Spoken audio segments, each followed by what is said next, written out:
Today's episode of the Bleav in Steelers podcast is brought to you by betonline.ag, and we are through 6 weeks of the NFL season. Still a lot of weeks left, and if you want to place a bet on the gridiron action, BetOnline is the place to do it. Might as well. They've been rocking with us since day one, Mark. And any kind of bet or wager you want to make sure y'all go to BetOnline.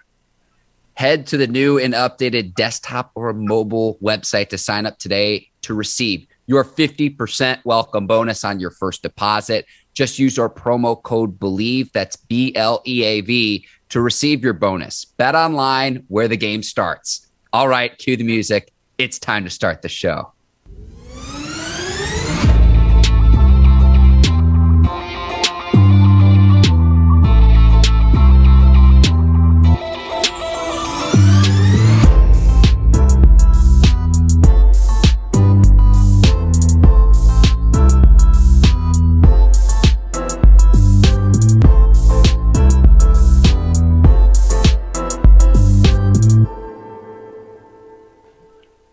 Welcome to another edition of the Bleav in Steelers podcast on the Bleav Podcast Network. I'm your host, Mark Bergin, joined as always by my guy, two-time Super Bowl champion and 12-year veteran of the Pittsburgh Steelers, Ike Taylor. IT, Steelers back to 500 after an overtime victory on Sunday Night Football against the Seattle Seahawks. Good way to get into the bye week, back to 500. Steelers at 3-3, able to salvage the season on Sunday night. How are you this afternoon, my man? Recording on this on a Tuesday. We usually do Mondays, but we're Tuesday this week. How you doing, IT? Well, I'm so glad the Pittsburgh Steelers won that game, because if they didn't, I had something to say on Instagram Live. So happy they back at the 500. Had some things in my mind looking at the way it was going, throughout the game. So they pulled it off. They put themselves right back in a comfortable position in the AFC North. We'll see what happens in the AFC just overall in general, but I'm so glad, had the Alumni Hall of Fame inductions. My homeboy Troy, my brother Troy, he wound up making it in there. So I couldn't make it at the time, but at the same time, man, I'm just so glad the Pittsburgh Steelers got that victory. Well, Ike, save some of that fire for today's episode of the Bleav in Steelers podcast. And the Steelers escape in overtime, 23-20. We're going to talk about TJ Watt's heroics during your Taylor Talk segment, Ike, when we break down his game-clinching strip sack fumble. But we're going to start with the end of the fourth quarter fiasco. And to me, Ike, we've talked about this in previous weeks on the show. We are overcomplicating a very simple situation at the end. And I can understand why Coach Mike Tomlin was hot. There was a catch, there was a fumble, there was a recovery by the Seahawks player, there was a spike, and there was 1 second left. They didn't need to replay this or review this. And the fact that the referees, the explanation is, we had to see whether DK Metcalf actually caught the ball or not, it's ridiculous. It's ridiculous. And so then to put 3 seconds back on the clock, then the Seattles have to actually run their play to spike the ball. They get almost essentially a full timeout while the referees are reviewing what happened to game plan and scheme what they're going to do. There was no need to replay this. I do think that there was time left. So I know some Steelers fans might say, well, the time ran out. Time didn't run out, at least based on the clocks that I saw. We're overcomplicating what is a very simple situation. Yeah, that's the first time I've really seen Coach T kind of go off the cliff. And I think Coach T was 100% correct on going off the cliff. I thought it was a fumble. He did get 2 feet in. And, I thought it shouldn't have had no time on the clock. That's what I thought. So the fact that you said, them giving them 3 extra seconds to spike the ball and put themselves in position, I thought that wasn't fair at all. But, the referees are human, but at the same time, Coach T, he's stuck in a pickle. And what I mean by that is, at the time, Pittsburgh was 2-3. Luckily, the Pittsburgh came out with that win. If it would have been a loss, it would have put them all the way in the hole. But me personally, I've never seen Coach T get that mad at referees. Usually, he's very respectable, but he was hot because he understood what was at stake for the Pittsburgh Steelers and where they need to be and where they want to go in the AFC North. Ike, I'm with you in this regard. I said going into this game, I thought it was a loser leaves town matchup. And it's not so much that I think that the Seahawks are in an insurmountable deficit, but it's given that they play in the NFC West division. It's the same thing with the Steelers in the AFC North, given what we know. The Cleveland Browns are 3-3 right now. The Ravens look really good right now following their Week 6 victory. But it goes to how competitive that we know that each division is. Both the Seahawks and Steelers enter this game at 2-3. Those were the stakes of this game. I am going to disagree with you here, though. And I thought that I did not think there needed to be a review. I did think that Geno Smith got the spike underway on time before they said, no, we're going to review this. I thought he got the spike left with 1 second left. That's what I saw. That's where I disagree with you. But regardless, I don't think it should have been reviewed. No, I don't think he should have been reviewed. The reason why I thought that he didn't get the spike off was because I saw how lazy DK Metcalf was just being nonchalant about what happened in that play. There was no hustle in this play. So that's why I thought they had no time on the clock. So did the Pittsburgh Steelers, who were standing on the field at the time. So they looking at it from a standpoint, they're looking at the clock because they're on the field. I'm looking at it from a standpoint where I was looking at DK Metcalf and I was like, oh, man, there's no sense of urgency of him trying to get back in the spot to where he was just looking at it to see if it was a fumble or not. But his team's trying to line up. So I thought the clock did go on to the 4 zeros, but obviously they gave him a second. No, matter of fact, after that, they gave him 3 seconds. Yeah. And they wound up adding 2 more seconds back on to it. But I thought the play was dead, and I thought the game was over with at the time, Mark. You do bring up a good point, Ike, in the sense that the time is kept by the officials on the field.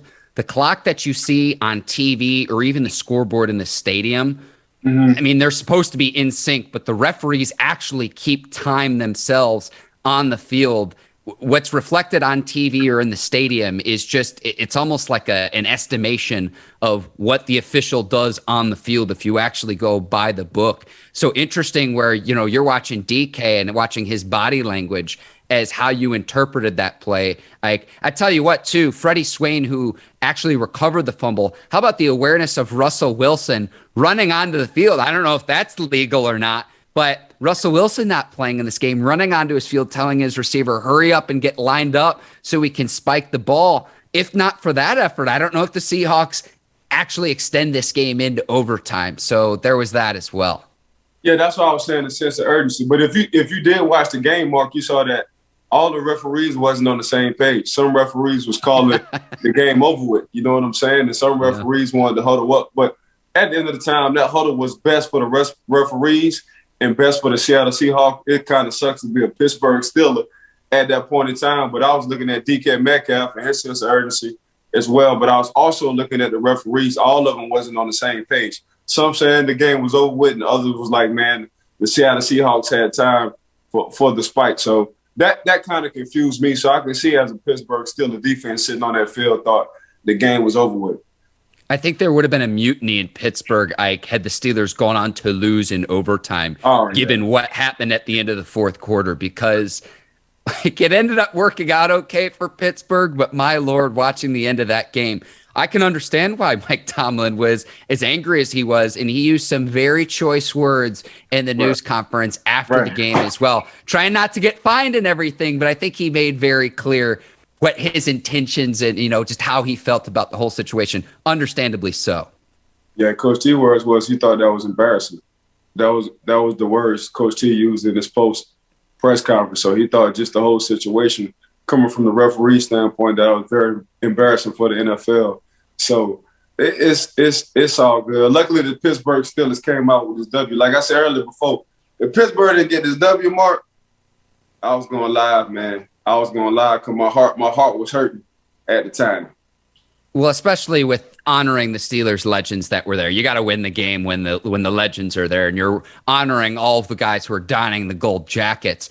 But I go back to it's embarrassing because the explanation that the referees gave to say, oh, well, we had to review whether that's a catch, that's ridiculous. That's absolutely ridiculous. A few other observations from the game, Ike.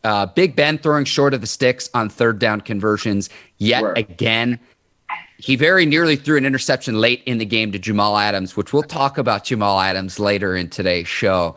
But throwing short of the sticks on key third down conversions, I've seen it on fourth down conversions with the Steelers. Like, Oh, man, it's driving me insane. I know the Steelers have won 2 straight, Ike, but it's driving me nuts.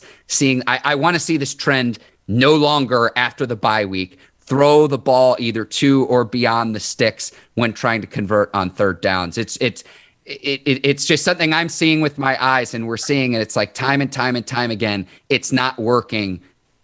It's a very simple fix. It's something I want to see addressed after the bye week. Yeah, 7 should know better. 7 should know, man, when it's third down, you got to throw beyond the yards. Or you got to call – Matt Canada just got to call some plays where, putting his receivers in position to where they can go past, the first down marker, at least come back to the ball a little bit. But just Ben should know, man, when he's throwing that ball. And I'm just saying this because it's easy for me to say sitting down right now. Ben is on the line of fight when he's in the game. But at the same time, he's been doing this for a long time. So his awareness should be all the way up, a 99 awareness when it comes down to the situations in the game. So 7, there's been a couple of games with 7.5 thrown to short. 7 can't do that. But at the same time, I feel like Ben got all the power on the offensive side, man. He can tell the few receivers, get to that line of scrimmage to where we make it tough on the referees to spot the ball. I do like the way that the offense has been playing the last 2 weeks, putting Big Ben under center more, establishing the ground game, second straight week where we saw the Steelers win time of possession, keep that defense off the field, get them rest. I am a little bit concerned. Dan Moore left the game with the hip injury. I don't think we'll know more about his status really beyond the bye week. I don't think that Mike Tomlin's going to disclose that, considering the Steelers don't have a game this weekend. But a Steelers line only allowed 10 pressures, and it resulted in only 1 sack, a hit or a sack of Big Ben. So I like the way that they've been playing. I think that they've improved. Najee Harris, we're seeing what he can do. I think he's been extremely impressive for the Steelers this season.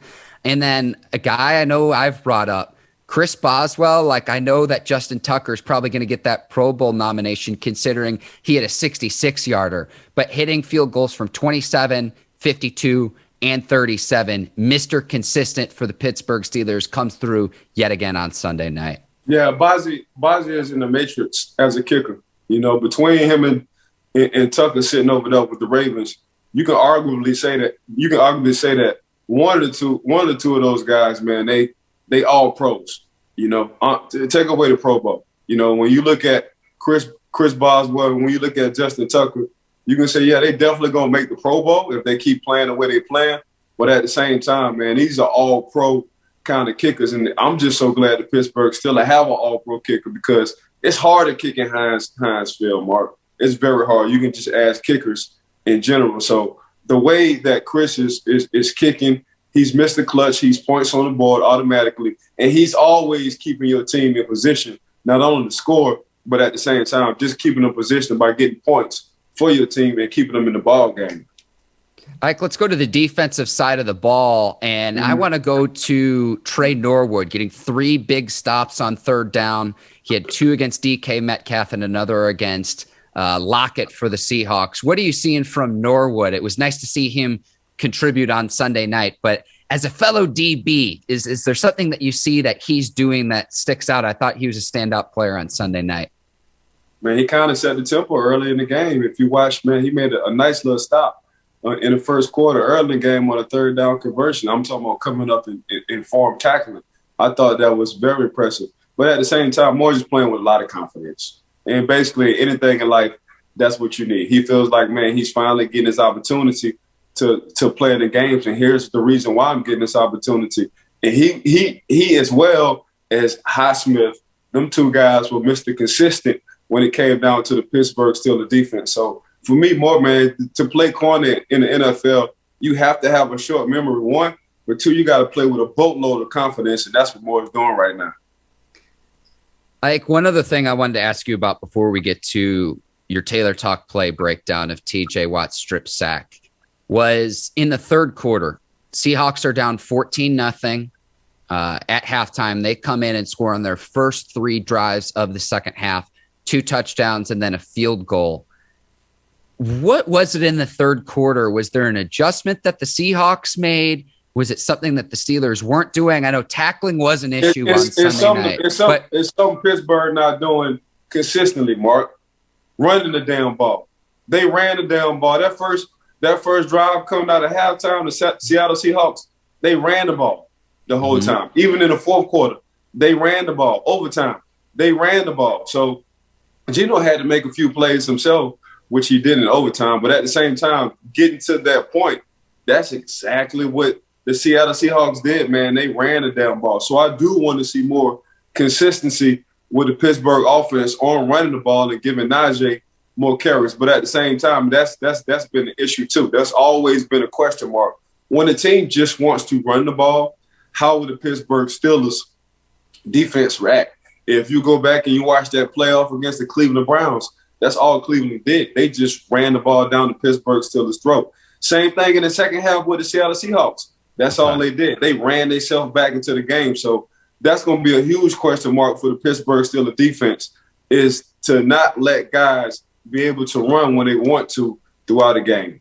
So it sounds, just based on what you're telling me, like it was just kind of force of will from the Seahawks saying, this is what we're going to do, try to stop it. Okay. I wasn't sure if there was something from a scheme standpoint that you saw, but you're nodding your head now. So, okay.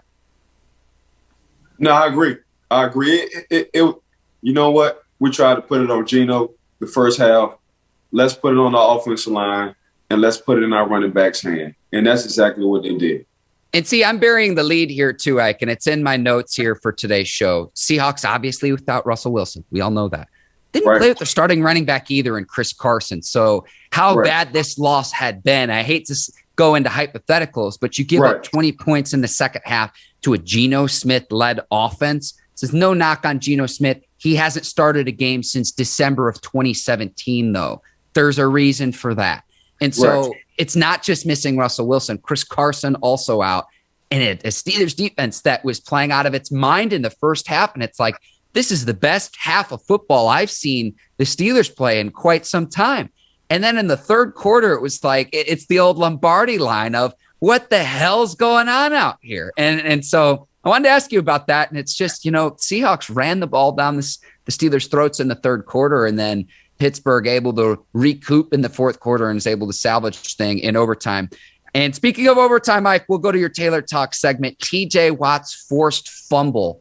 And I know on this play, you can see TJ Watt, you could argue, is being triple teamed because there's a tackle there, there's a tight end there, there's a running back that's at least chipping, and he still makes a play when the Steelers need it the most late in overtime on Sunday Night Football. Mr. Let's go into overtime, TJ Watt. Mr. Watch what I do when it's time to make a play, TJ Watt. So if we just let the side view just run, we're just going to let this side view run. And it's just, man, the relentless effort, for TJ Watt, man. That's why you pay the man what you paid him, because he's been consistent at doing that. When you need plays in the game, you don't look for your quarterback, you don't look for a linebacker, you don't look for a corner, a safety, or receiver. You look for TJ Watt. So if we can run this play, I get down and I break it down why I like TJ Watt, why he got paid the way he got paid. And this is what he do. And you can see the clip now on your screen, the footage courtesy of NFL Game Pass. Right. This is overtime. He wound up causing a fumble, forced fumble, that is. So we're going to go to the overhead view, and I'm going to break it down. But this is just TJ Watt, man. Mr. Relentless. This is what he do all the time. This is what he's known for all the time. And Ike, you say the sideline tells the story. Watch the Steelers teammates celebrate with Watt, but then watch Smith's expression. Right here. So TJ is getting triple teamed if you really want to look at it. You got a guard, a tackle, and a running back just to make sure. Now, if you look at this pocket that Geno Smith has, he has a nice little pocket. I think they're playing cover 3. So the inside linebacker, I think that is Bush. The inside linebacker needs to be back more to sit in the zone to where Geno has to throw the ball over the linebacker. Now you get an opportunity for the safety to come down, sit in the middle of the field, and make a play, or at least try to break it up. But if you just look at TJ Watt, man, he deserves that attention. You give a guy close to $150 million, man. That's the kind of attention he's going to get, because when it comes to times like this is what he do. If you look to the left side and you look at Highsmith, it's just one-on-one situation. If you look to the right side and you see what TJ Watt is, it's damn near 3-on-1. But if we keep fast forward, I'm going to tell you what TJ Watt is good at. Run that play. Yeah, and Ike, before you get there too, I want to point out Watt was penalized for trying to do the same thing earlier in the game. Go ahead. So they call T.J. Watt Mr. Ball Search. She always searching for the ball. And if you just look at T.J. Watt past history, all he does is he's Diggs for the cornerback for the Dallas Cowboys and causing them creating havoc and turnovers. He just does it at an outside linebacker or a defensive end. Just depends on the defense. But T.J. Watt, this is what he's good at. He's good at ball searching. He's good at always trying to get the ball out. He's good at causing havoc. He's good at Mr. Clutch situations. And this is why you pay the man, because he's just been doing it since the time he walked in the city of Pittsburgh and stepped in Heinz Field. Usually guys, when they get in this situation, they just try to make the play or make the tackle. TJ is always ball searching, and this closed the game if we can run it. So he gets triple team, relentless effort, ball searching right there, ball comes out. Geno puts his hand over his head, and we all know what time. Look at that ball search. Look at that ball search. That's what TJ do, though. He ball searched and he secured the tackle to make sure Geno wasn't able to pick it up. So that's another level. You know, me personally, if I was in that situation, I just would have wanted to make the tackle. But TJ, because of this relentless effort, ball searching right there. Get the ball search, hold him, wrap up that cow. I don't know if you've been watching the Cowboys and how they wrap up and they tie them calves around. That's exactly what he did to Geno's legs to solidify. Geno, you ain't going nowhere. Just look at the ball and watch my teammate pick this thing up and close this game out. The game-clinching play, the Steelers get it back. Boswell hits the field goal, and the rest is history. The Steelers go on to win. And Ike, I'm going to flaunt your credentials here. The peanut punch, Peanut Tillman, your college teammate at Louisiana Lafayette, really, I would say, popularized that in the NFL. But you see how effective that is in turnover creation. Right. TJ Watt taking a page from your college teammate there. And we know how successful Watt's been since he came into the league in 2017. Most forced fumbles in the NFL. Another reason why he's that $100 million man that we saw as well. I want to mention one other thing, too. The punts leading up to that play, Presley Harvin III, it was a 50-plus yard punt. He kicked it out of bounds. There was no return, and it really pinned Seattle deep in its own territory. A play that a lot of people aren't going to mention, but we need to mention it here on the Bleav in Steelers podcast, helping the Steelers with the field position, because it wasn't just a turnover. It's as soon as they got it back, Steelers are already in scoring position. They can trot Boswell out onto the field.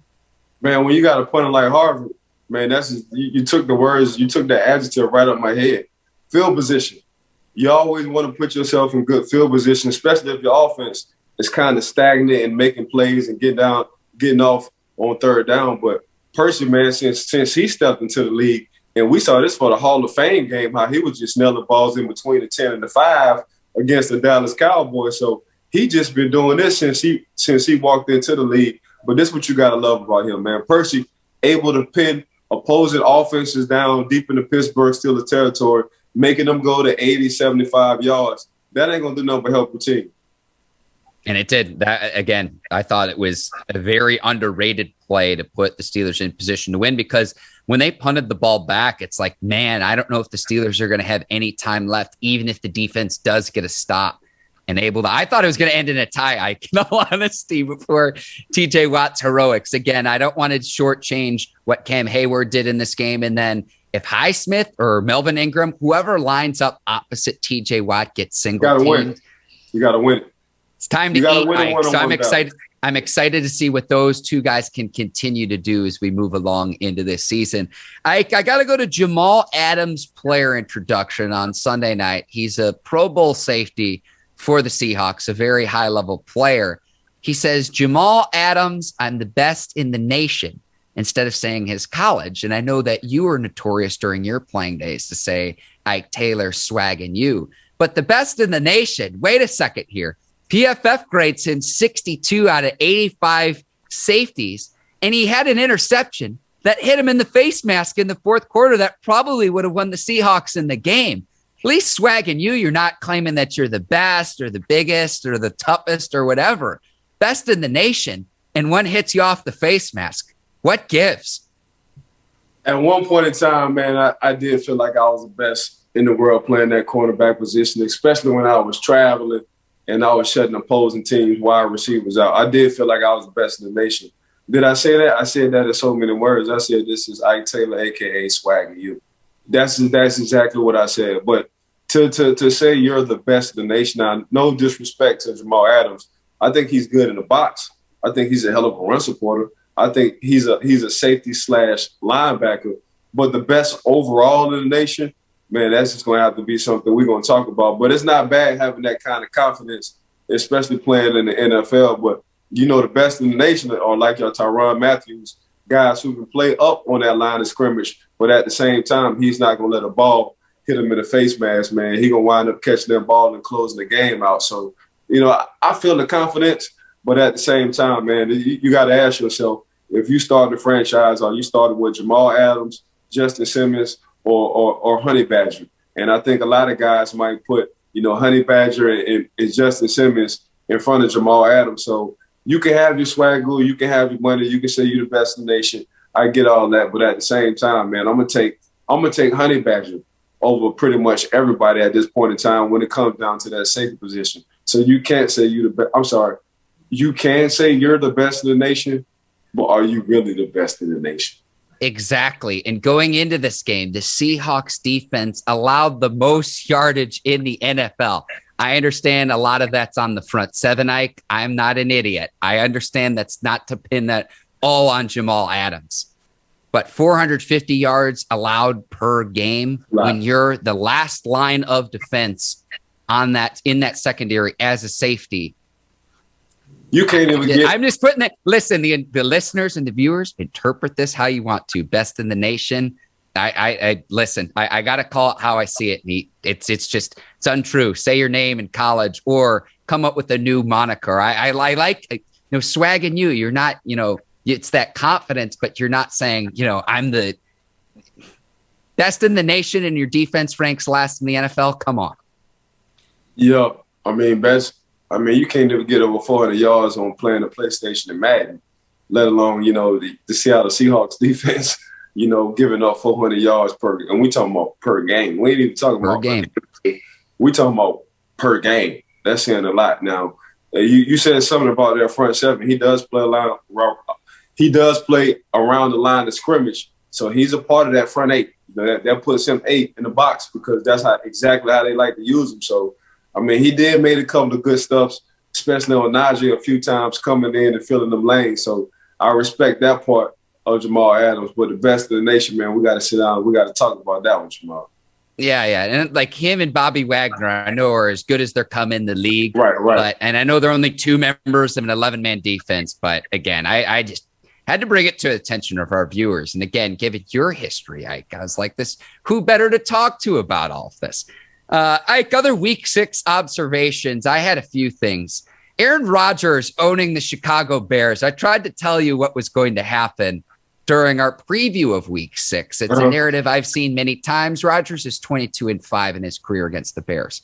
But if you're not beating the Bears, what does that say about you as a franchise overall? Why doesn't Aaron Rodgers own the NFC Championship game? He's only won 1. Back when then he went on to win the Super Bowl against your beloved Steelers.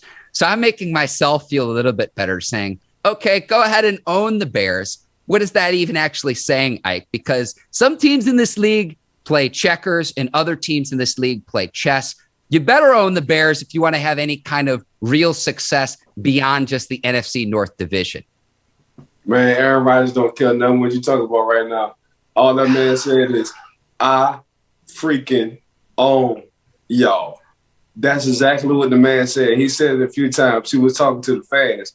Then when you go look at his stats, I think he's 22-5 against the Chicago Bears. So yeah, definitely. He didn't pay. He looked at the Chicago Bears like how he look at his cars and his houses. Man, I'm paying this thing out cash. I own you. There's no leasing with this. So that's exactly how Aaron Rodgers feels, because I thought personally the Chicago Bears was going to sneak this win out. They had opportunity. They just ran out of gas, so say, in that third quarter. But Aaron Rodgers, man, once he gets started, Mark, it's hard to stop that dude, man. But just looking at his background and his history, 22-5 ain't a bad stat to have going against somebody. That's like me and you going one-on-one. And you talking about you got me this game, but I beat you 22 times. He did tell the Chicago Bears fans that I still, and I do, own y'all. I paid y'all out with cash. Well, when you predicted the Bears to upset the Packers, I will add this caveat in. We made our predictions before we knew Damian Williams would be out with his, I Bleav it was a COVID diagnosis. He did not play. And I thought the Bears backup running back, Herbert, who's a rookie, played really well. So you had a starting rookie quarterback in Justin Fields and then Khalil Herbert in the backfield. But so I will add that in because I know some people were, when we posted the clip and it's like, well, listen, the show came out on Friday. We recorded on Wednesday morning. This is always why I state that in the episode, because the time it takes to actually produce and publish and get the podcast out there are times that information can change. But I tried to tell you, I've seen this narrative many times with the Packers owning the Bears, and it happened yet again on Sunday. In the AFC North, the Browns are really beat up by 3-3, maybe not quite as good as we thought. The defense has been suspect after making a lot of free agent signings and spending draft capital, but they're really beat up. Played in Sunday's game without their two starting offensive tackles. Nick Chubb didn't play. Now looks like the backup running back, Kareem Hunt and Chubb, will both be out on Thursday Night Football against the Denver Broncos. Baker Mayfield's playing through a torn labrum in his left shoulder, his non-throwing shoulder. And JOK, the rookie, Jeremiah Owusu-Koramoah, is going to be out for some time too. Injuries are starting to pile up, and I know the Browns have a stacked roster, but to be sitting at 3-3 and to be tied with the Browns in the AFC North division through the first 6 weeks of the season, Ike, we both like the Browns to win the AFC North in 2021, and the Steelers sitting pretty. They've got a bye. It's going to be Cleveland in their Week 8 matchup after the bye week on Halloween. So I like where the Steelers are sitting compared to the Browns. The Browns are really beat up right now. Yeah, I'm looking at this stand and they sitting well. Baker will play, and the reason why Baker will play is because, he's playing for that contract. He's playing for that money. Here's the problem. The Cleveland Browns are on a 2-game losing streak. That's the issue. The Pittsburgh Steelers are on a 2-game winning streak, along with the Baltimore Ravens. They're on a 5-game winning streak. So the Cleveland Browns, they did start off hot, but right now it's not looking too good. The reason why it's not looking too good, they're asking Baker to close the games out, and Baker is not able to close the games out. So the Pittsburgh Steelers, man, they sitting pretty. So that's how I look at it. Right now, the Bengals are 4-2, the Ravens are 5-1, but the Pittsburgh Steelers, they're not putting up any point. They last in their division at 117 points throughout the season. The Ravens got 170, the Bengals got 148, and the Browns have 156. So that's going to be an issue with the Pittsburgh Steelers on putting points on the board, something they haven't been doing consistently, and they're not able to put up 21 to 24 points per game. Now, when you go to the defensive side, man, between the Ravens and the Bengals, they shutting people down. So, for me, it just comes down to the quarterback play. So if you're looking at the quarterback play, and I thought maybe next year Joe Burrow and company would be in a situation so we thought they was going to succeed. But right now, Joe Burrow, I feel like, man, he's a year ahead. He got this team second in a division along with the Baltimore Ravens. So now you just got to look at it like, if I'm drafting, Baker, who I'm going to draft first? I'm going to draft Lamar first. Right now I'm going to draft Joe Burrow second. And it's a toss-up between Big Ben and Baker Mayfield just off of their play. So that's how you got to look at it. And that's how Baker got to look at it. Like, Baker got to put his GM hat on and be like, okay, in my division, who's better at me at quarterback? And you can say you're better than Joe Burrow, but right now the position Joe Burrow's in, sitting at 4-2, and they're giving him the ball during clutch situations because they think he's able to close games out. Man, you got to put Joe Burrow in front of you. So right now it's 3A, 3B between you and Big Ben in a 4-team situation for the AFC North. And we're not even going to get into just the AFC in general with these quarterbacks they got in the AFC period, which is Justin Herbert, your Lamar's, not your Kyler Murray's, Justin Herbert, Lamar, Joe Burrow. Who else they got in the AFC? Mahomes, man, bro, where you sitting at? Well, you sitting there from the quarterback play. So the guys were naming Justin Herbert, Patrick Mahomes, Lamar Jackson, Joe Burrow.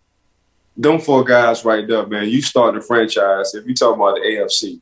And you can put in whatever order. Josh Allen, too. The Bills fans are going to come after us if we don't mention Josh Allen, Ike. So Josh Allen. So we're talking about where do you stand with quarterbacks in the AFC? Okay, take that out of it. We're talking about playoff scenarios, playoff pitches. Where do you stand in the AFC North? And this is the problem with Big Ben and Baker Mayfield. Where do they stand right now? And like I say, man, it's 3A, 3B, depending on who has the better game for that Sunday, Monday, or Thursday. Well, Ike, what would you do? I know you love to put your GM hat on. I put you in Andrew Berry's shoes. He's got to determine, okay, not just whether to offer Baker Mayfield a hefty contract extension, but maybe more importantly, how much to offer. I see that Josh Allen gets a deal worth an average of $43 million per year for the next several years. I'd imagine that Mayfield would make less. He's not as talented as a quarterback. He doesn't put up as good a production as Josh Allen. But, you know, you're between a rock and a hard place in Cleveland because you don't want to go back to quarterback hell. But at the same time, it's like you look around the rest of the AFC and there are better quarterbacks than Baker, who's under contract through 2022, his 5th-year rookie deal got picked up. What do you do? Do you franchise tag him? What do you do, Ike? Oh, something just came to my brain. Golly, I'm glad we be talking on our podcast. You franchise tag Baker Mayfield. You see what the NFL and the league wants to do with Deshaun Watson. You go get Deshaun Watson. Okay. Holy moly. Holy moly.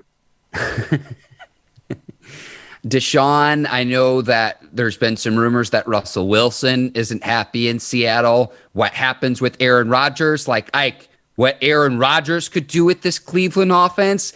Say what you want about Baker Mayfield, what the Browns have and haven't accomplished with him. Right. It's like oil and water with him and OBJ. And I feel like we are wasting one of the NFL's premier talents just because for whatever reason, him and Baker just don't fit together for whatever reason. Yeah, it's not bad. They fit well off the field.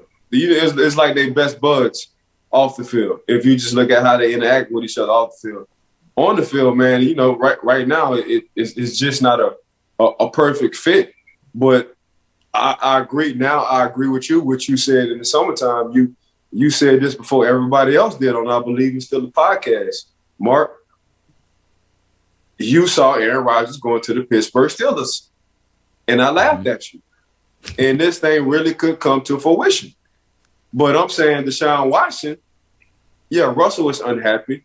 But Russell is injured, too. They're not going to get rid of Russell. Russell Butt is going to be in Seattle. He's going to retire a Seattle Seahawks. That's exactly what – they're going to listen to him for the offseason. They're going to get him some guys on offense. They're going to try to help out. It's one of the two. You know what? Our defense is not that good. Let me get as much pieces as I want to while I still have Russell Wilson and make sure we just go all the way lean on him.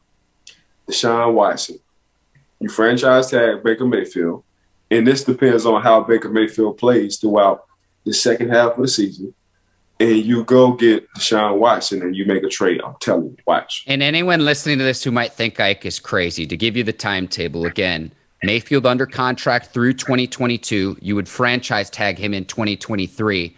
By that point, all the allegations, just legally, whatever happens to Watson, you would imagine by the 2024 season, Ike, would all be resolved by that point.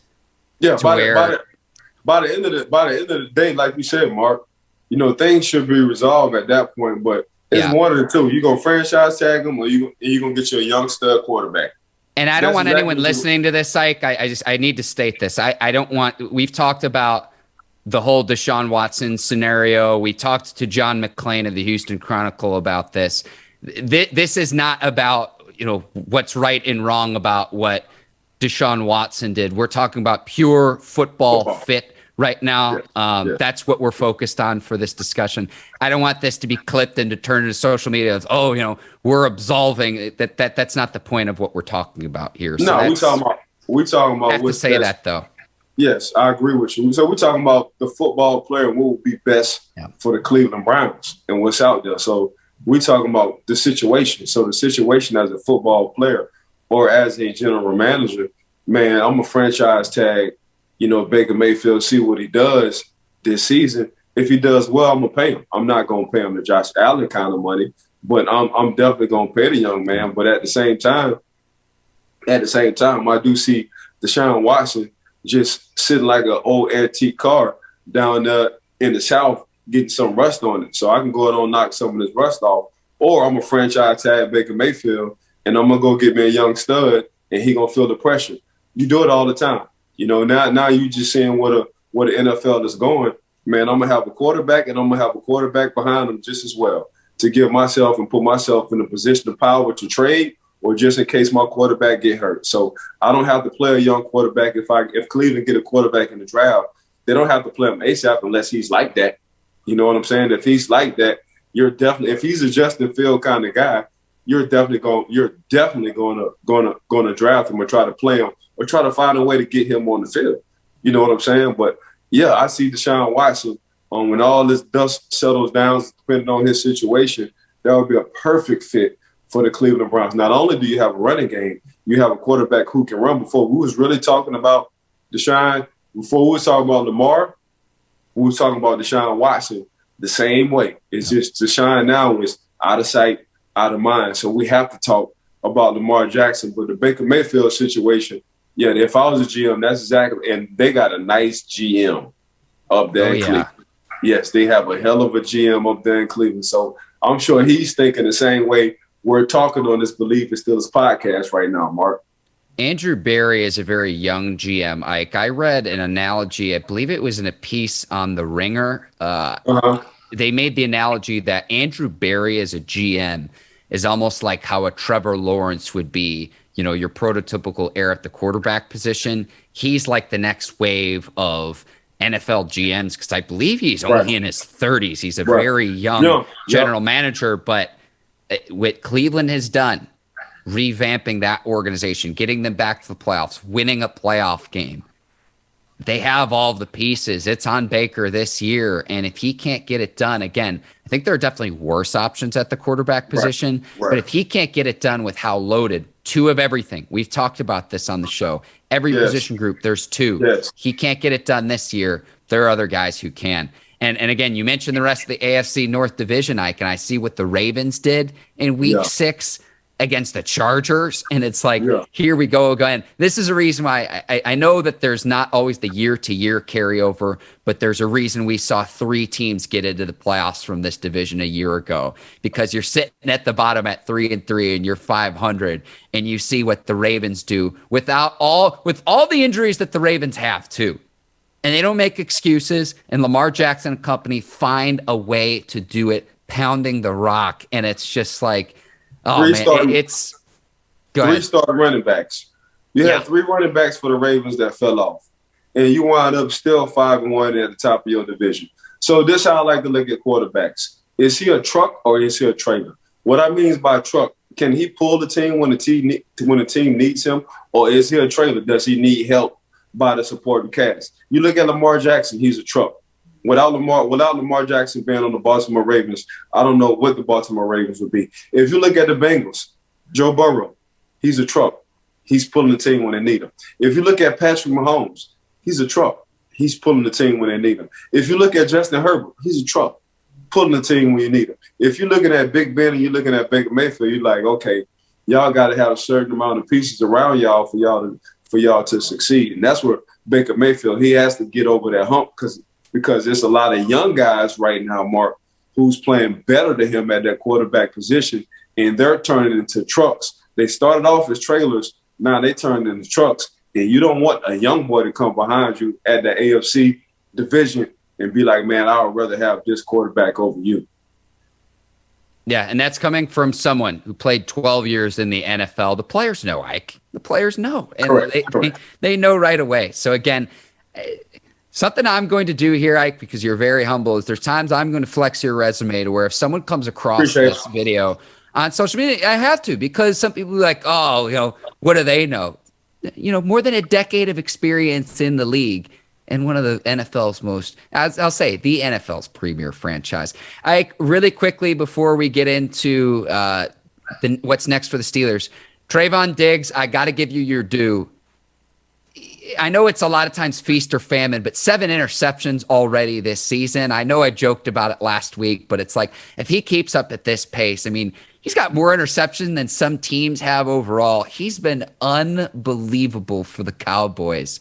My hat's off to you. You told me about him early on. You hopped on board early, and I'm riding your coattails here, if you will, along the Trayvon Diggs bandwagon.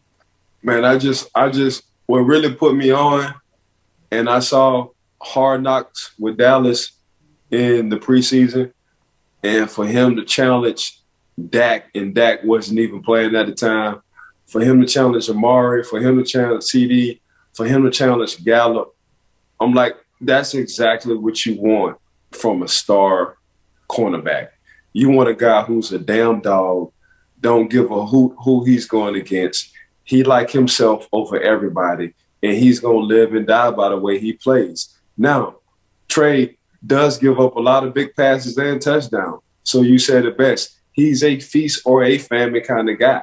But when you have a guy who has 7 turnovers in 6 games, the only person who have done that was 1993 Rod Wilson for the Pittsburgh Steelers at that time. You know what I'm saying? So when you got a guy like that, yeah, he's going to give up a lot, but he's going to put your team in a good situation. He's always going to create and turn havoc and turnover. So, yeah, Trey, he gives up, but he makes his plays. I mean, the man just scored in the last Dallas game. So that's what I saw. But what really put me on board with him was looking at that Dallas Cowboys Hard Knocks, and I said, okay, this little dude, he get it. Then it just so happened his brother had been in the league a couple of years before him, so the stage ain't too big for him. It's like, dang, while I was at Alabama, I'm watching my brother smoke y'all, and I still get an opportunity to go against my brother in the offseason to hone up on my skills. So Trey, right now, me and you've been texting throughout these games, especially when Dallas is on. We both agree that Trey is he's in the matrix, so say, like I like to say. I love when you make that the car analogies, and when a player is in the matrix, like that's when you know that they are locked in. Steelers have a bye week in week 7. We are going to have a week 7 preview for the listeners and viewers due out Friday this week. Steelers back on the field on Halloween in Cleveland in week 8. So we will not have an episode out next Monday. We're going to take that day off, and that we will have a full preview of the week 8 game the following Wednesday as well. Again, we will be back on Friday on the Bleav in Steelers podcast, Ike. But I want to say that you are the absolute best to work with. I want to thank folks over at the Bleav Podcast Network, Brinks TV, our producers led by John Brinkus, Courtney Vargas, Herbert Diaz, and the team over there, to Bet Online, today's sponsor, and to you, the listeners and the viewers of the Bleav in Steelers podcast. Thank you for tuning in. Man, got to give a huge shout out to Mark Bergin, my guy. You know, we've been rocking for a minute and they ain't doing nothing but getting better. Make sure y'all subscribe, man, and give us 5-star reviews, because all we doing is dropping gold, gems, nuggets, and pearls. I don't know if anybody know anything about pearls when it comes down to this jewelry, but when you want to get exclusive and when you want to get fancy, just watch the Kentucky Derby, and all the rich people doing is wearing pearls. They ain't wearing no bling. They wearing pearls. That says a lot. If you Google the most expensive pearl, you will be very surprised. But make sure, man, y'all subscribe. Give us a 5-star when y'all talking about us, man. And we're going to stay dropping pearls. For Ike Taylor, I'm Mark Bergin. Thank you for listening to the Bleav in Steelers podcast. We will see you later this week. Take care, and so long, everybody. Peace.